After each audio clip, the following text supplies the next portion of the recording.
So I'm currently an MPH student, and I'm doing my capstone project, and I'm working with Dr. Erin Hager, who's the principal investigator on a study called Wellness Champions for Change. What we are doing is looking at children in elementary schools and middle schools in order to see if there's any room for policy improvements in order to make some changes to prevent obesity. Right now we do have quite the obesity epidemic. About like 30% of American children are obese or like becoming obese, and we kind of have a gap in the data where we don't really know how the children's like perceptions and thoughts of like physical activity in school impacts how much physical activity they engage in during the school day. We looked at the provision of technical assistance in an obesity prevention program. Technical assistance is what we use in public health to refer to bridging the gap between public health services and the communities which we're serving. So our project was basically something to spark discussion amongst the health professions on shelter-based care and working interprofessionally.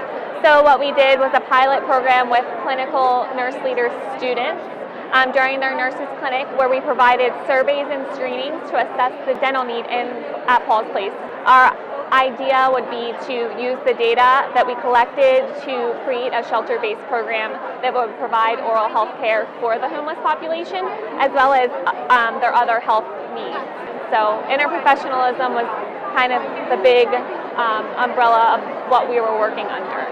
In my project, I worked with 7 Head Start centers. Our objective was to improve the environmental health of these facilities. The main problem in their facilities was the chemical use, because they use very harsh cleaning chemicals. These chemicals are supposed to prevent the diseases, but because there are no regulations and policies about these cleaning chemicals, so they use very harsh and toxic chemicals, and children get exposed to them. These are little fumes and particles in aerosol sprays. So kids get asthma, kids get diarrhea. So these chemicals don't prevent the diseases by cleaning the surfaces. Actually, they cause the diseases. So we provided them education about all this stuff. There are many third-party certified and EPA certified products that they can use. And fortunately, they are of the same price. They are not going to cost them extra budget. These are the changes that you make in such a small time, but the impact is a long term.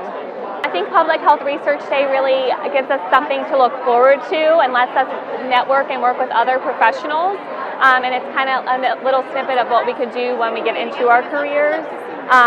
It's just a great way for us to showcase our work and alongside all of the other professions.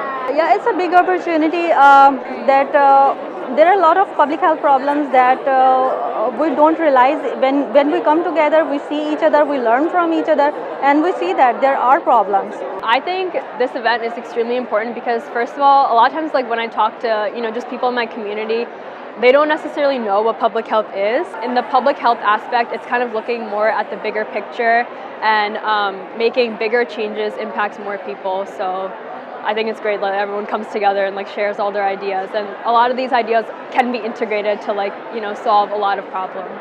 Because ultimately we all want the same thing, and I think it's definitely works when we all work together.